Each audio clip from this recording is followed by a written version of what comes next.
All right, ladies and gentlemen, we are here for another Map Bites League match. So we've got Keg versus SW in this match. Now, this is a very interesting match here. It is a Fisherman's Bay battle of one. So it's going to be a one and done match. I believe Keg is defending this match. Uh,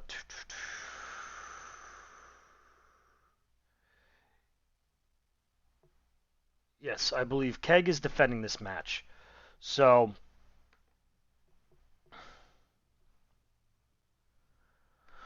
so this is a 7-7v7. So we're going to be seeing tier 7s. So what would I see out of Keg? What would I want to see out of Keg? I'd like to see Minutemen. They are defending the map, so it's their rules, I believe. So they may end up doing artillery here.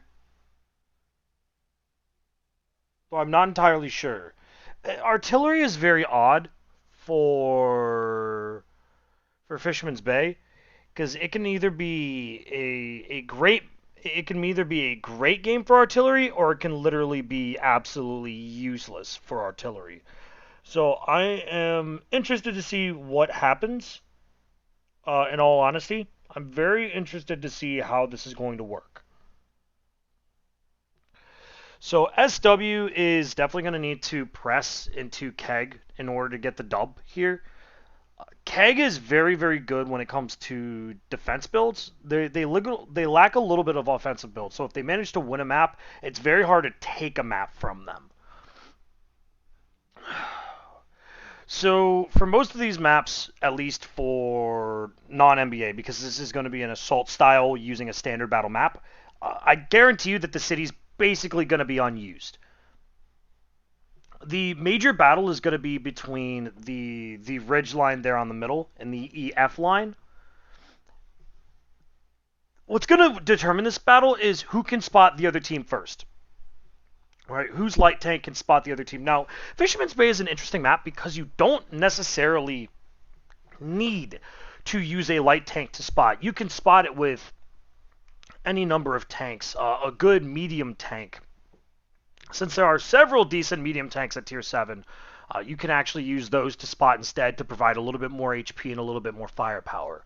Though, I would be remiss to say I would not be mad if I did see a Lycan or a T71DA, a T71 CMCD, even seeing an LTG. And in all honesty, I would love to see a Spaz Panzer.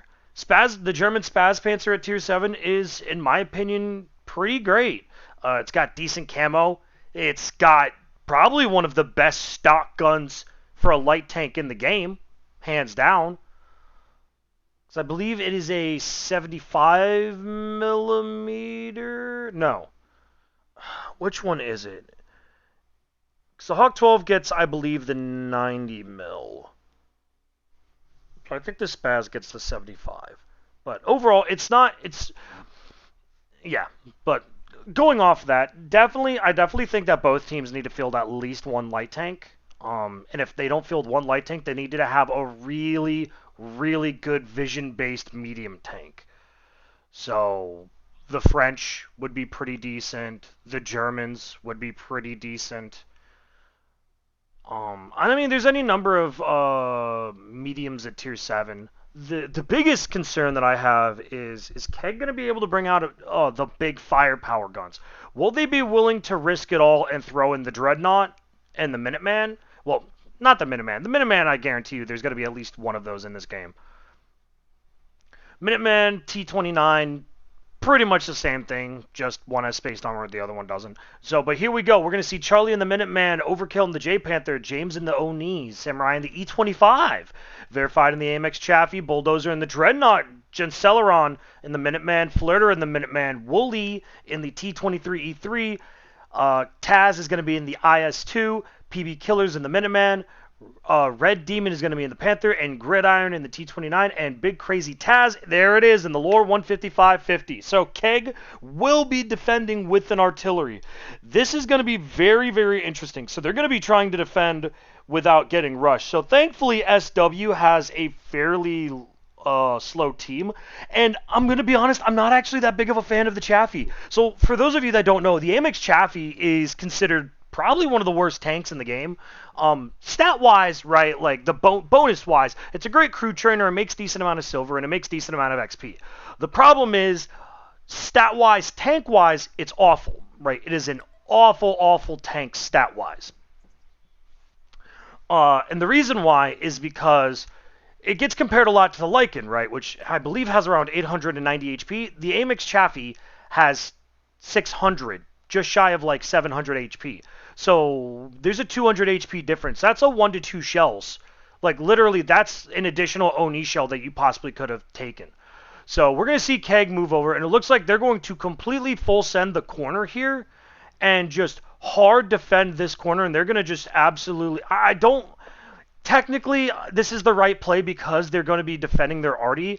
My biggest concern is they're just giving SW map control, right? And normally map control is giving map control to any team normally is fairly bad. There are certain teams that do incredibly well with map control. Decoy is a phenomenal team when they've got proper map control. JYM runs battles with map control. It's just like map control is very, very important, and this is very disturbing that they're giving up so much map control. Now, like I said, they are not going to be using the city on the far side, which is what I predicted. So it's going to be a one-line battle, which if it is, then I think Keg will automatically take this home. Now, we saw Verified try and peek and get some spots, which I believe he was able to see the front half, but I don't think he was able to see all of them. He did manage to get hit, though.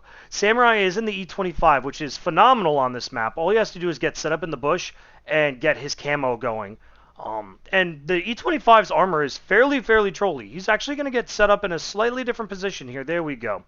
So we're going to see him. No, we're going to have him move up. This is not the best idea. I don't know why they're doing this when they don't have to be this aggressive. Keg should not be pushing up like this.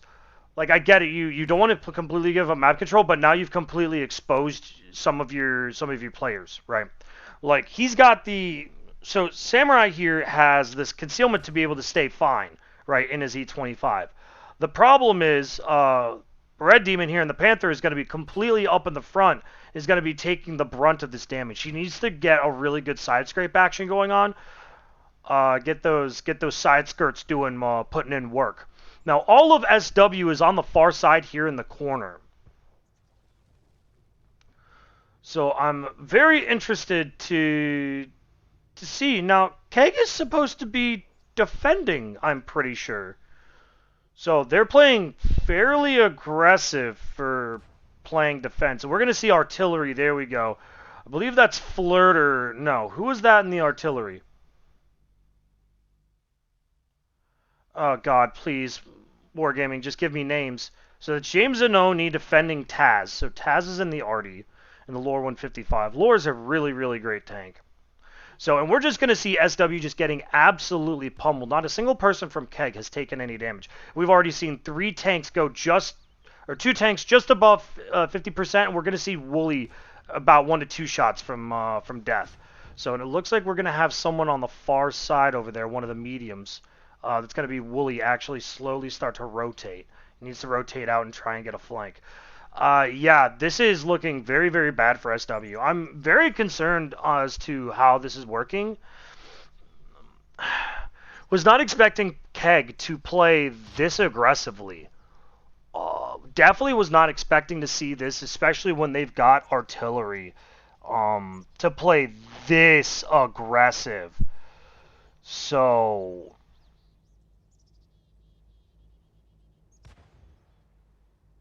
yeah, I'm not sure. I'm very much not sure.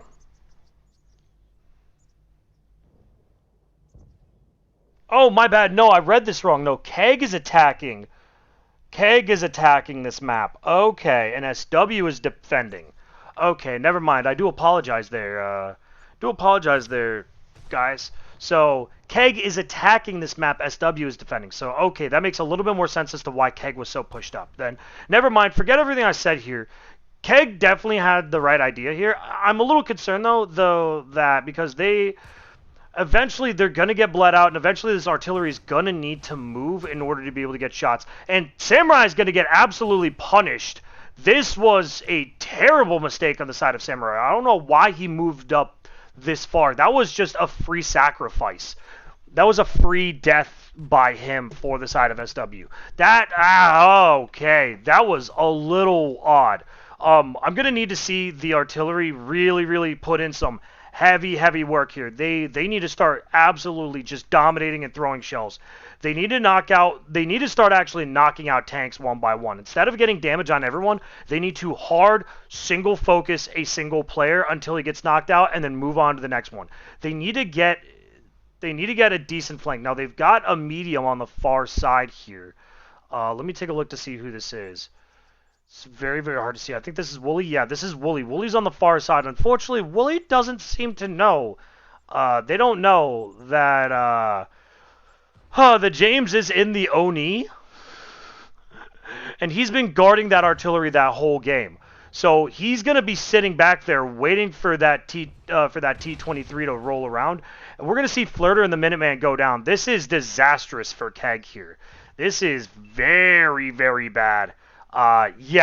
This is a very sus play. We're gonna see SW take their first death of the game here on the side of PB Killers and the Minuteman, which is good. They needed to get the Minuteman out. Now they've got two more that they have to deal with, but that's fine. They have artillery, they can deal with it. Now I'm a little curious as to why the Oni has not moved. I'm wondering if he's just sitting there defending or if he disconnected. Because that's a little concerning, because he hasn't really done anything. I don't think he's moved actually once. No, there he goes. No, he's here. All right. And he's just... Oh, this could be bad. Here we go.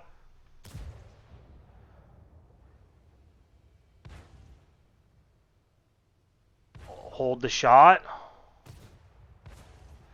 Oh, and that's going to be a low roll. Oh, good idea. Good strat. Trying to have the Oni just tank the shots.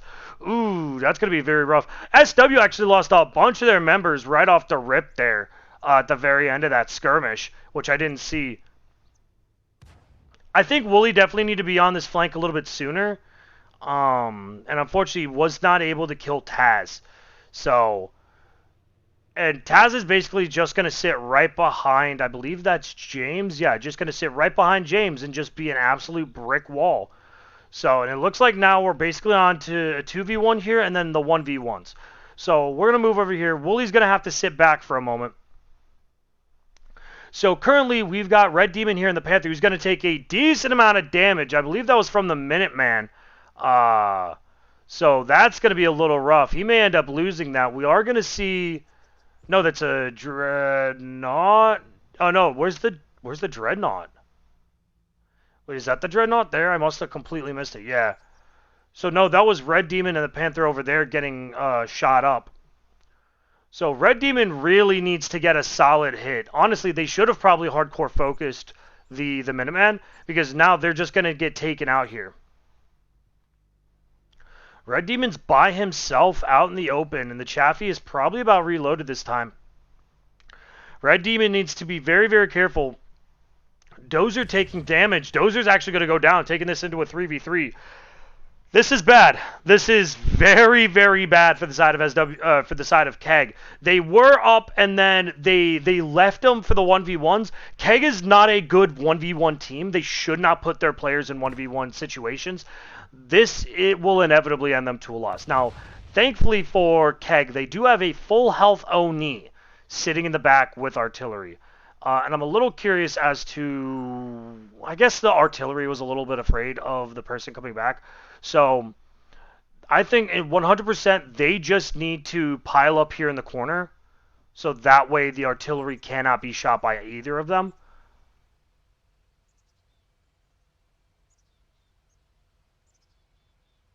I think Artie just needs to start blind firing here. Unfortunately, there was a blind shot. So, but it looks like there's only 1 minute left on the cap here. So, and it looks like SW's just going to go for kill off. If they misplay this, they could actually end up handing this to Keg here. They could actually end up giving them a free dub if they all die. Mind you, the Oni, I don't believe the Oni has the big gun, but this could be a lot of damage coming out. Oh, no! James is going to end up missing. He needs to take time on those shots. Wooly cannot get a decent shot here, though, which is a major problem. But it looks like they're going to have the Chaffee come in, and the Chaffee's going to be able to do some work, and there we go. Chaffee's going to go in, kill the artillery. How much health does the Chaffee have? He's got 241 left. And James is just going to end up getting circled now. And this is pretty much game. Time's going to run out, and it looks like Keg is going to end up losing this one. SW successfully defends Fisherman's. Yeah, I don't...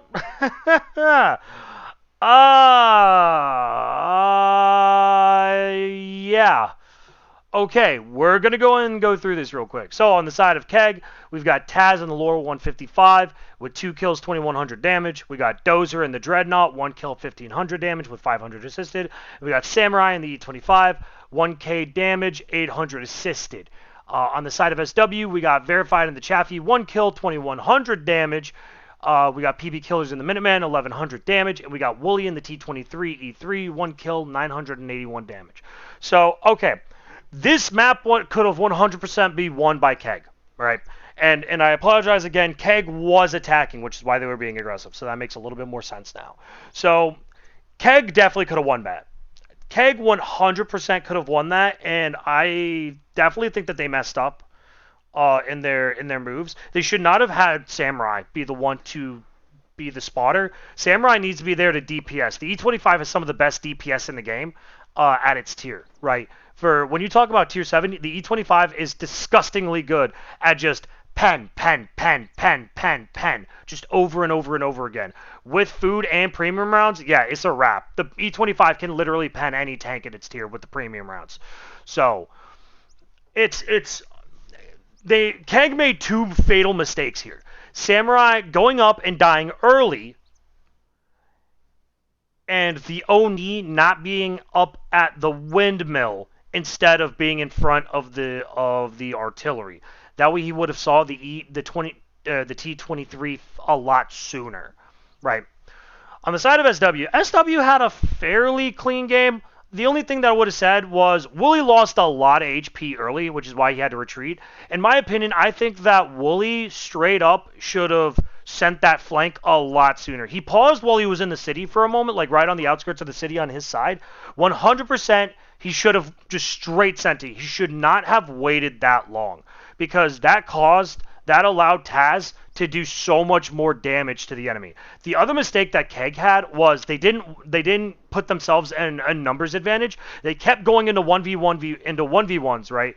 And unfortunately, I'm sorry to say, but SW's had tanks that were much better to be in the 1v1s, right? In just a flat out straight brawl, you've got 3 Minutemen versus a Dreadnought, a Minuteman, an IS-2, and a Panther, right? Like, if the Oni was there, maybe. But the Oni was sitting back with the artillery. So, it's a little hard. It's a little hard for me to call it. But GG's to SW. They're going to go ahead and successfully defend the map.